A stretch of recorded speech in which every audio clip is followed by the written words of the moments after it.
Hello, everyone, and welcome. We're going to begin with our gathering hymn, "We Would Be One."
Good morning, everyone, and welcome to First Unitarian Church in Portland, Oregon.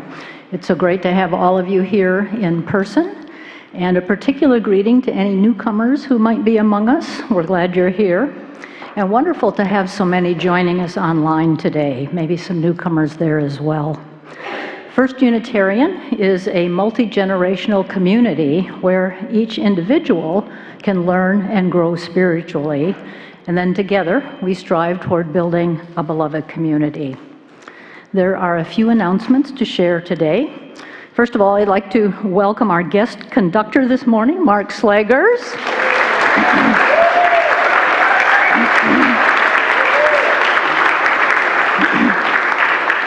I think many of you know Mark, who served as our director of music for 39 years. Whoa, whoa.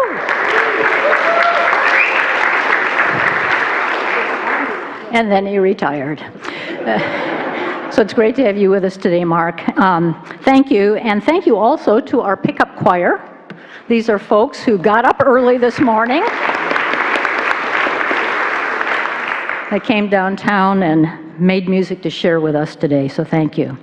And as you see on our slides, we have a late summer tradition here, which is called the Question Box Sermon. It will be held 2 Sundays from now, so on August 20th. And this is the time for members, friends, and visitors of all ages to ask questions of Reverend Alison. And they might be about faith, they might be about our congregation, or really anything that is on your heart and mind is fair game.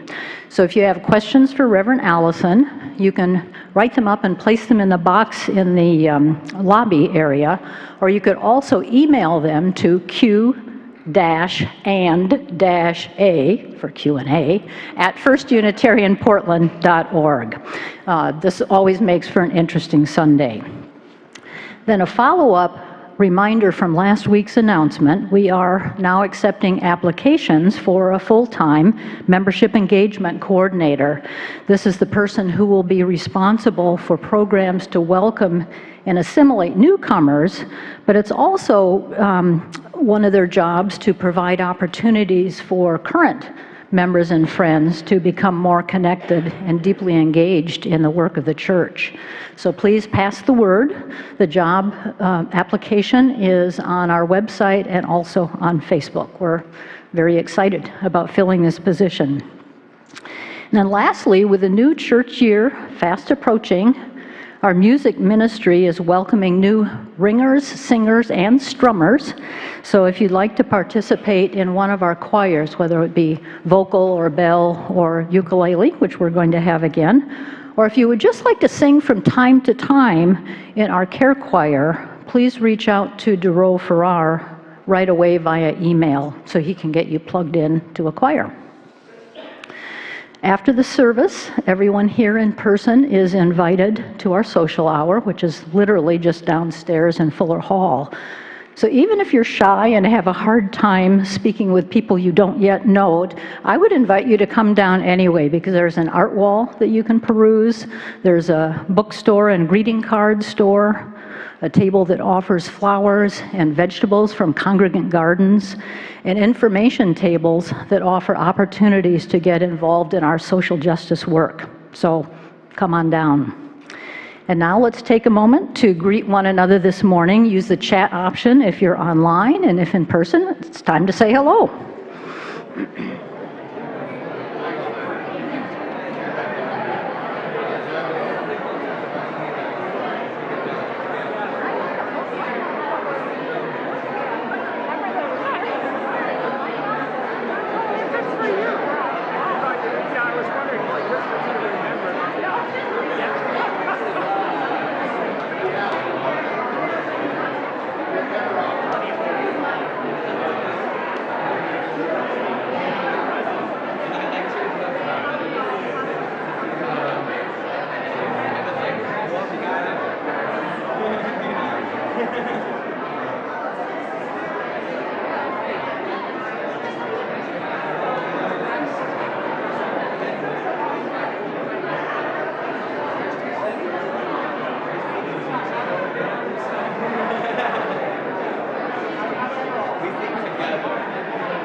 It's a trick to stop that bell without making it sound like really sudden, so I'm experimenting. Reverend Alison will light our chalice this morning, and if you're watching live stream and if you have a candle and chalice there, I invite you to light it now. We are Unitarian Universalists. We light this chalice in faith, in hope, and in love.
The words of our call to worship are by William Schultz.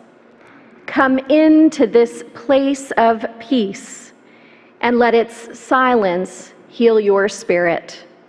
Come into this place of memory, and let its history warm your soul.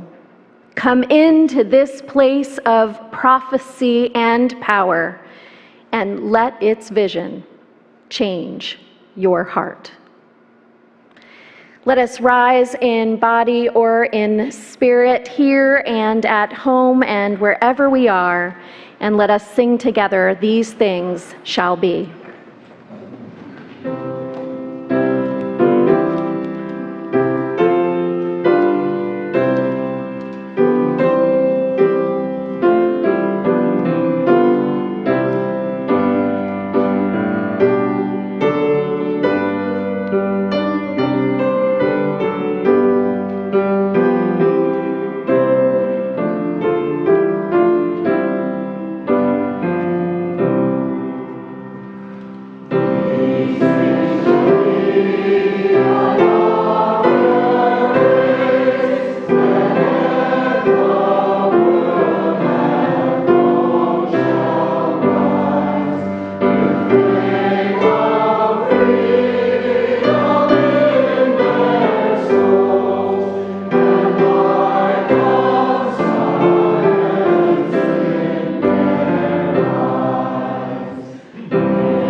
It's good because I'm still new enough that I forget from time to time. So thank you for that moment of alertness.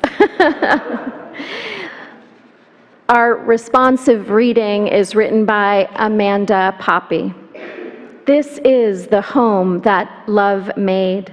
It is full of the love that the founders felt when they planned out these walls and raised these beams above us. This is the home that love made. It is full of the love of all who have worshiped here, those who have celebrated and grieved here, the babies dedicated, the couples married, and family members mourned here. This is the home that love made. It is full of the love of our children as they learn and laugh together, and our youth as they grow into their own sense of purpose and meaning. This is the home that love made. It is full of the love of the staff who have served it, full of their hopes for this congregation, their hard work, and their acts of dedication. This is the home that love made. It is full of the love of the choir, the love made so clear in the voices lifted here on Sunday morning. This is the home that love made. It is full of our love, the love of this community, despite our differences and our disagreements, the love that holds us together as a people. This is the home that love made. Can you feel it? May the love be with us always. Amen. And let us join in our doxology.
This week we're sharing our plate offering with Unitarian Universalist Association's office at the United Nations, UNO for short.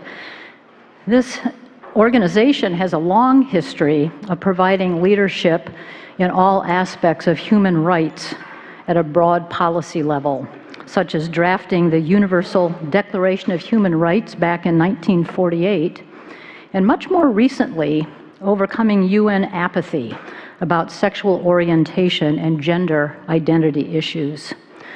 Through education, advocacy, and outreach, they engage Unitarian Universalists such as ourselves to support the important work of the United Nations. There's going to be a slide in just a minute that is going to say Joe O'Donnell is our keyboardist, and I would like to introduce Garrett Bond, was with us a couple of weeks ago and is with us again today. Yay. If you'd like to give to our offering electronically, whether you're online or here in person, this slide will show you how to do that. And if you'd rather donate by cash or check, we have ushers who will be coming by shortly. Thank you so much for your generosity that supports the work of our church.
Beautiful, thank you.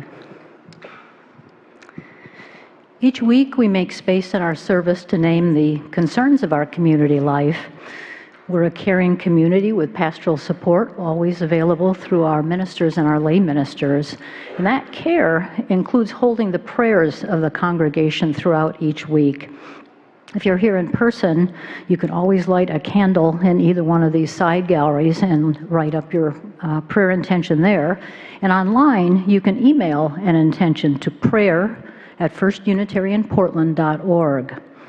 If you have a concern that you'd like actually mentioned here in the service and in our weekly e-news, you can email that to parishconcerns@firstunitarianportland.org.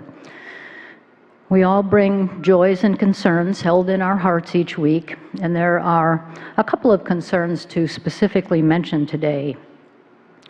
We hold staff and church member Dana Buell in our hearts today. She and her brother Kent are sad to share that their mother, member Carolyn Buell, died this past Monday, July 31st. She was 83 years old.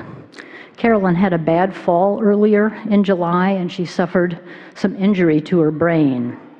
Her family and dear friends were able to be with her throughout her stays at the hospital and then later at Holiday Park Plaza. Dana says she was surrounded by love and had the opportunity to say, "I love you," to her dear ones. She slipped quietly away in the wee hours of Monday morning with Dana at her bedside. Carolyn's son Kent, daughter-in-law Lara, daughter Dana, son-in-law Bill, granddaughter Zola, and cousin Scott are all so very sad to lose Carolyn and are forever grateful to have been so well loved by her. There will be a celebration of life on Carolyn's birthday, December 3rd, in Elliott Chapel, so get that on your calendars, and we will remind you. A memorial gathering to celebrate the life of longtime member Pete Walker will be held this evening at the Kennedy School. People are invited to gather at 4:30 this afternoon, and the program will begin at 5 p.m., followed by dinner. Pete died on June 11th at the age of 88. Will you pray with me now? Dear Spirit of our making, this day, like all other days, has already had its upsets and annoyances for some, laughter and general good cheer for others, and maybe all of the above. This day, like all other days, brings its obligations and to-do lists, but it's Sunday. Can we give ourselves a break? We know there is much to be done in our own lives, in our community, and beyond, and we'll have to do it. But I vote for honoring the Sabbath. A car without gas won't go, a flashlight with a dead battery won't shine. Why would a depleted human being be any different? And in the words of the Reverend Ann Bamford Adams, we haven't mistakenly been put here in charge of fixing the entire universe, so let's give ourselves permission to put Sunday to a soulful use, reflect, appreciate beauty, beam kindness into the world, spend precious time with loved ones. Didn't cross a thing off that old to-do list today? That's okay. It'll wait until tomorrow. Amen. Let's share a few moments of silent reflection together.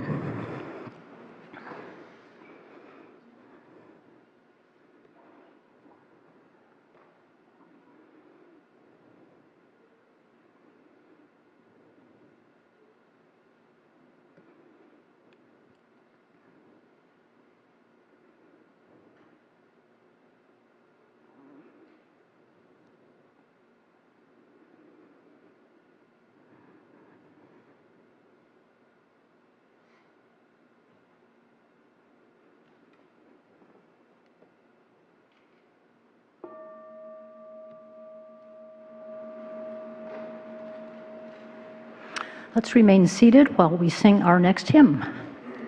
coming home, something home, coming home.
Our reading today is by Mary Oliver, Making the House Ready for the Lord. Dear Lord, I have swept and I have washed, but still nothing is as shining as it should be for you. Under the sink, for example, is an uproar of mice. It is the season of their many children. What shall I do? And under the eaves and through the walls, the squirrels have gnawed their ragged entrances. But it is the season when they need shelter, so what shall I do? And the raccoon limps into the kitchen and opens the cupboard while the dog snores and the cat hugs the pillow. What shall I do? Beautiful is the new snow falling in the yard, and the fox who is staring boldly up the path to the door. And still, I believe you will come, Lord. You will when I speak to the fox, the sparrow, the lost dog, the shivering sea goose, know that really I am speaking to you. Whenever I say, as I do all morning and afternoon, come in, come in.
On a flight to New York a few weeks ago, I turned to my family and said, "I'm looking forward to being home." Then, the day before our flight back to Portland, I said to them, "I'm ready to go home again." I know I'm not alone in that feeling. For all of us, home isn't just one place or one aspect of our lives. Even if we live our whole lives in one location, and these days, fewer and fewer people could claim that. Most of us don't live in the same house, apartment, room, or shelter in which we grew up. And a growing number of people don't even live in their country of origin. About 300 million people in the world today are international migrants. As humans, we are in constant motion in our inner and our outer landscapes. Part of being human is a longing for home, a searching for, creating, finding home, losing home, and then starting over. Our theme of this month, home, is one we will need to revisit and expand upon over time, especially we who worship in a city where there are so many people who are roofless, without a house or an apartment or a room they can call a physical home. The home ownership movement and economic policies that promote it have privileged certain groups over others and left too many out entirely. 2 examples. One, when the housing bubble burst around 2008, foreclosures hit white Americans significantly, but Black Americans proportionally had more foreclosures, and Latine Americans even more foreclosures. And 2, just witness the thousands of people living in tents in our city streets right now. We have work to do as a congregation to support equitable access to affordable housing. And if you are interested in this vital issue, and I know we have many visitors that come in August, you may want to consider joining the efforts of our Committee on Hunger and Homelessness, COHO. Today, though, I want to focus on the meaning of home in our lives. It is a topic of spiritual significance, and maybe we would realign inequitable policies as a society if we learned to realign our vision about where and how we find home. Home is a place. It's also a feeling and a practice. It is where we belong and where we have our belongings. And I assure you, in the tents outside, people have belongings and home. There are even bookshelves on this street.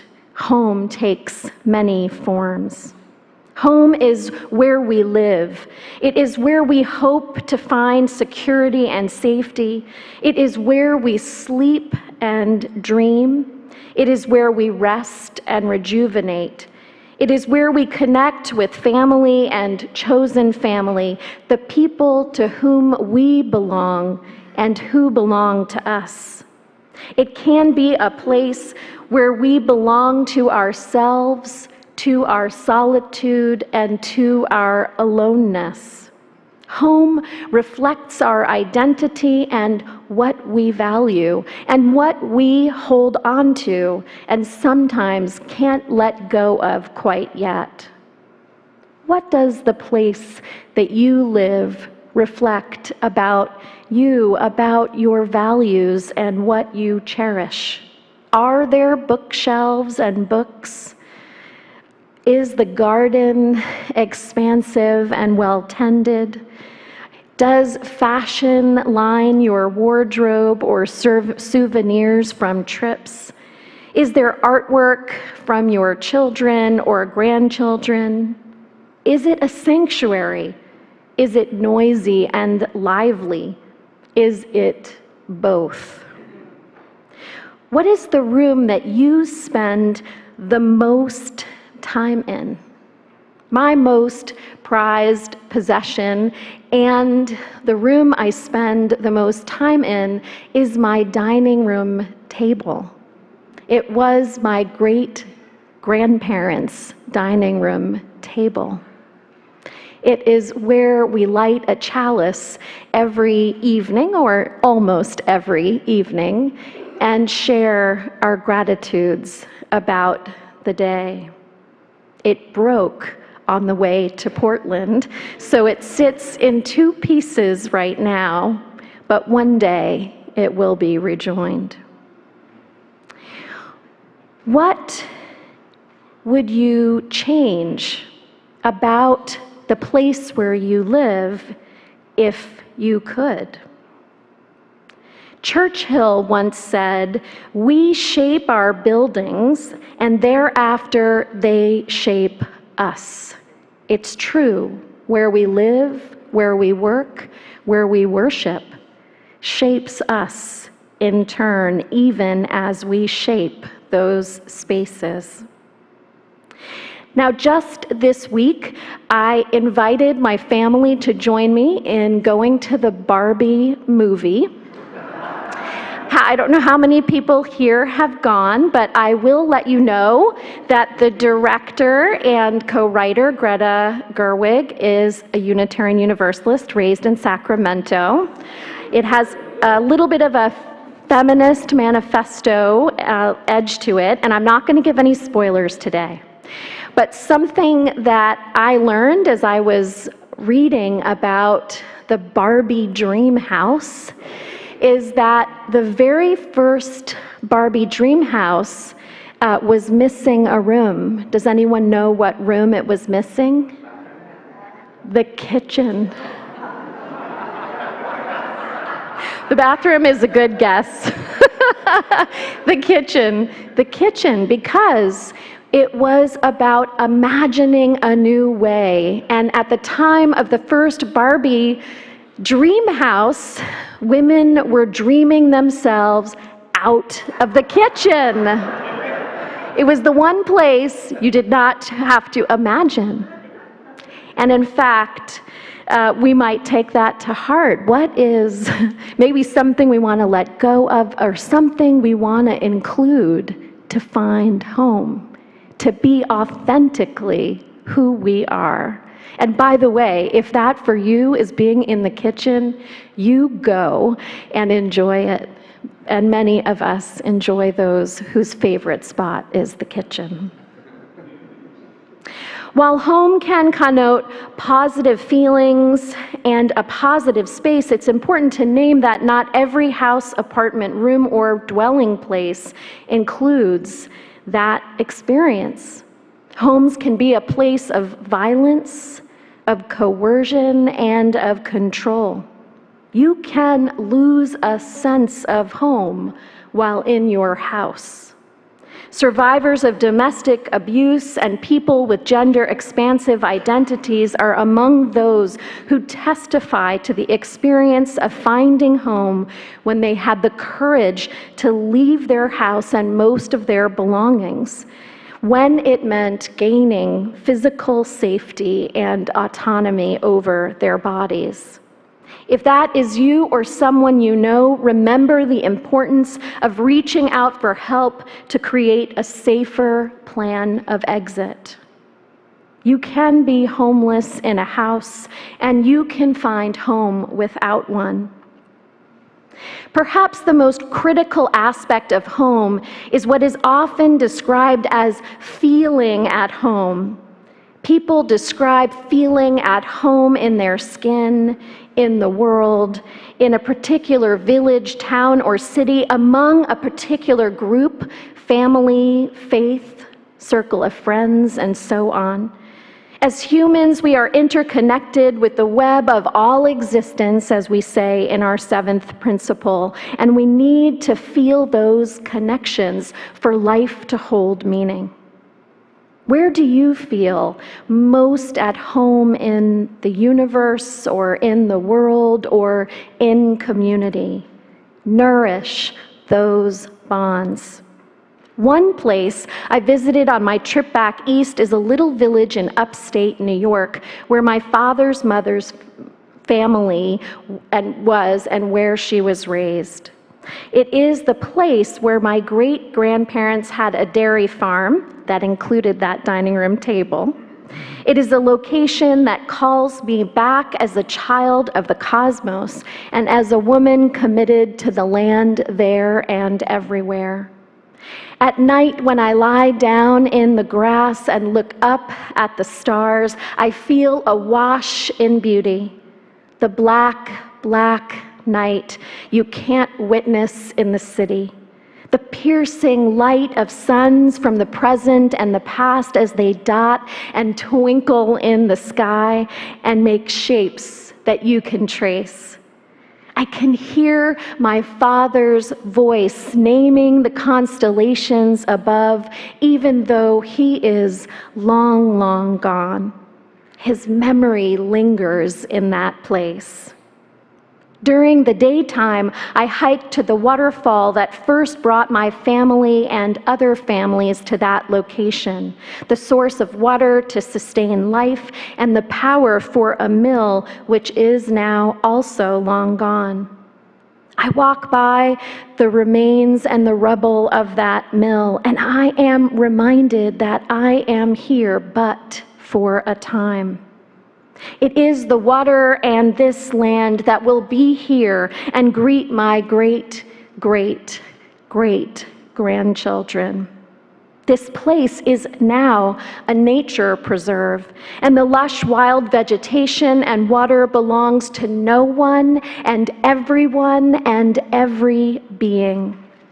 Although we live on the other side of the country now, this visit grounds me in my origins and truth and beauty, and I feel excited that I live in a place like Portland, Oregon, a city with so many people to belong to, and so much that is green and lush and lively that we must preserve for the future.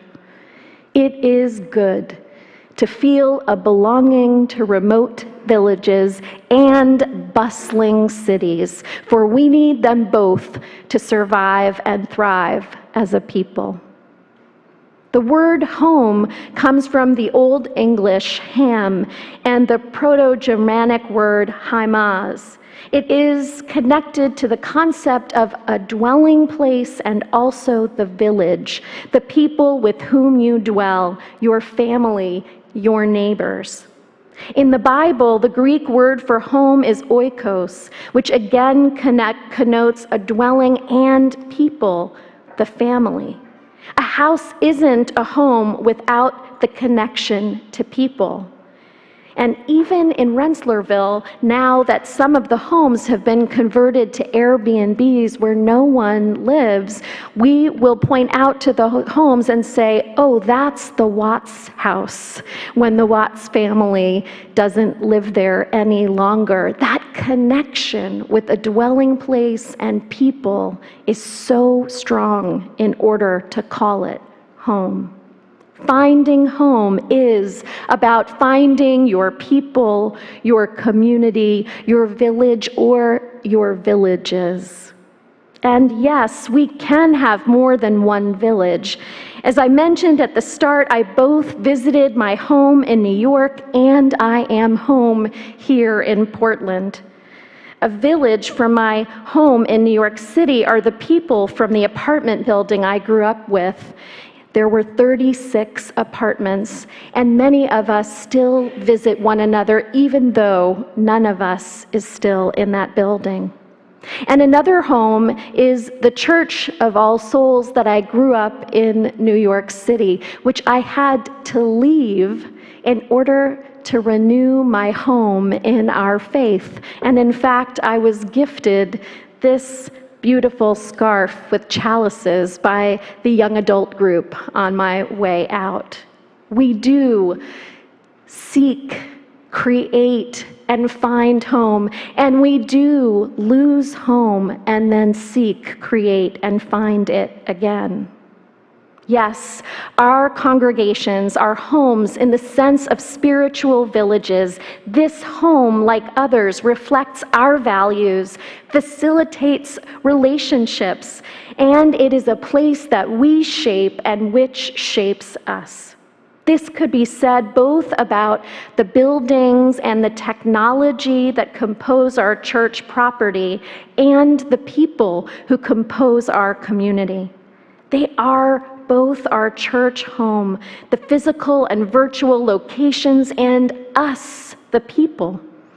So this is a place where we can practice together what it means to seek, to create, and to find home again and again. How does this place reflect our values? How do we create home? How do we represent the values that we build on from the past and the ones that we are living into as we move towards a more whole and holy future? This village is a place of sanctuary, and how might we change it to widen the circle of safety and hospitality for those who feel at home here? This is part of our commitment to build the beloved community.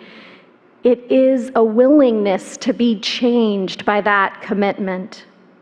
This village is a place whose origins are in Christianity, and we want to build upon that. And yet, Unitarian Universalists aren't mostly Christian anymore and haven't been for quite some time. How do we nurture a religious pluralism that will allow our faith and more people in it to thrive? This village is multi-generational and values the wisdom that passes from elder to younger, from younger to elder, from newcomer to long-timer, and from long-timer to newcomer. How do we empower newcomers who are joining us of all ages and children raised in our community to help shape who we are becoming, our dream home? These are but 3 of the topics that came out of our community conversations in May and June. Our congregation is both a home of origin and a home that is a destiny for others. A place for individuals and families and neighbors to foster relationships that root us and root for us. And we all need that. I'm going to say it one more time. A home is a place that roots us with people that root for us. It is a place that enhances our identity and augments our experiences of belonging. It is a place that allows us to breathe life into our values, or else they do not matter. It is a place of blessed memories of those who have gone before and of cherished moments of grace, connection, beauty, spiritual growth, justice making. And it is a place of cherished moments of learning how to do those things better when we fall short. It's a place of dreams and reimagining and recreating home for a new age over and over.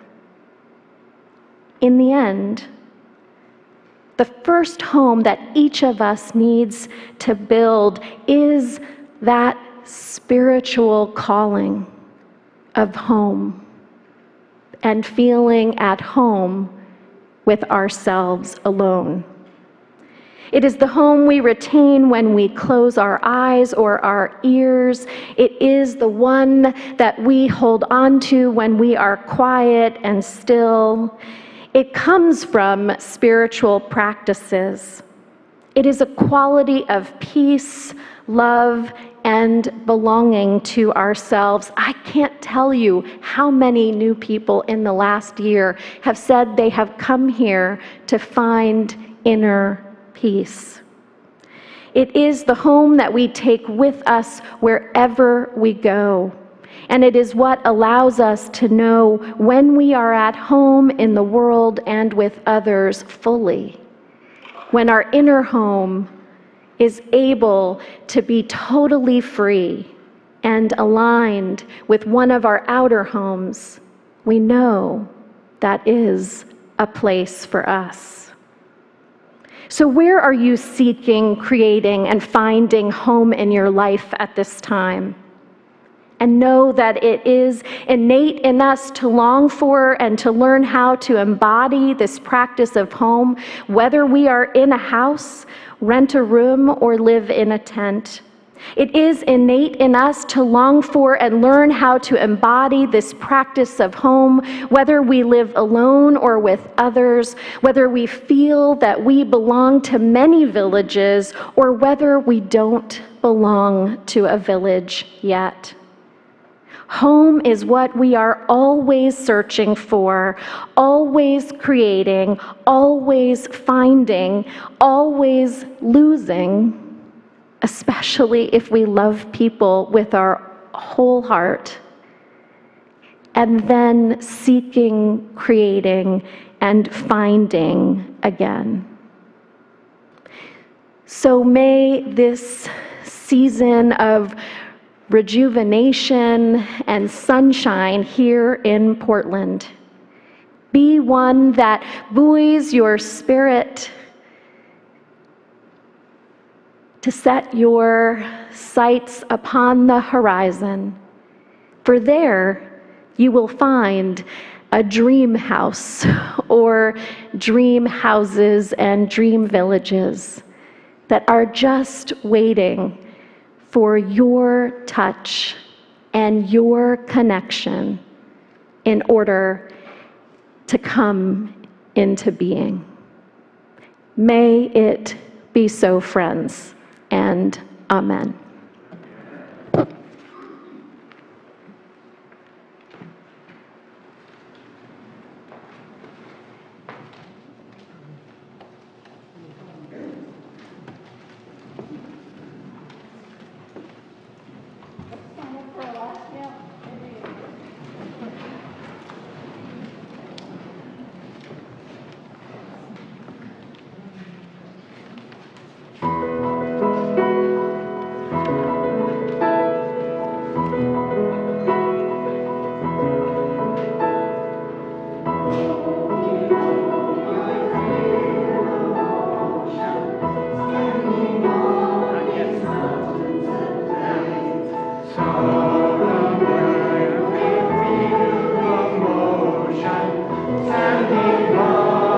Mountains and plains, far away from ocean.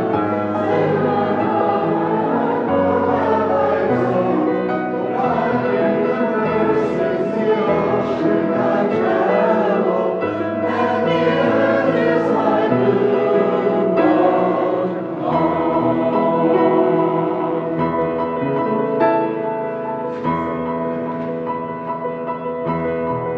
Now, sun must sail and moon like water, as I fly the starry sea, leading over the endless wonder, casting questions into the deep, everything here in my ship's companions, we would kindred pilgrim souls, making our way by the lights of the heavens, and our beautiful blue boat home.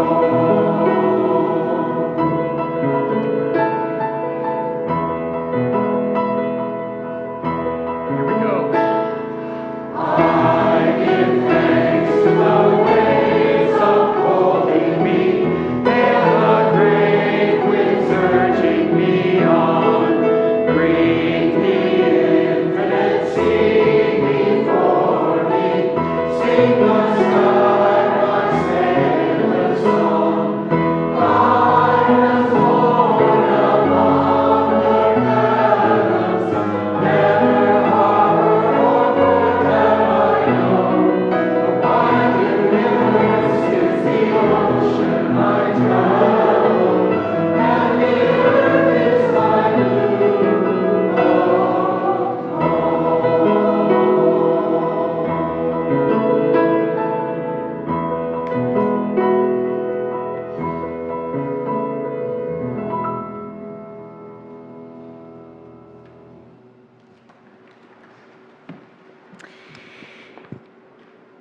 And now in our going, May the light of love bless us and keep us. May it shine down upon us. May it radiate out from within us. May it be gracious unto all of us. And may it indeed build within us an inner peace and allow us to be peacemakers, one and all. For this is the day that we are given. So let us rejoice in it and be glad. Go in peace, practice love, practice home again and again. Amen, and go forth and be the blessing that you are.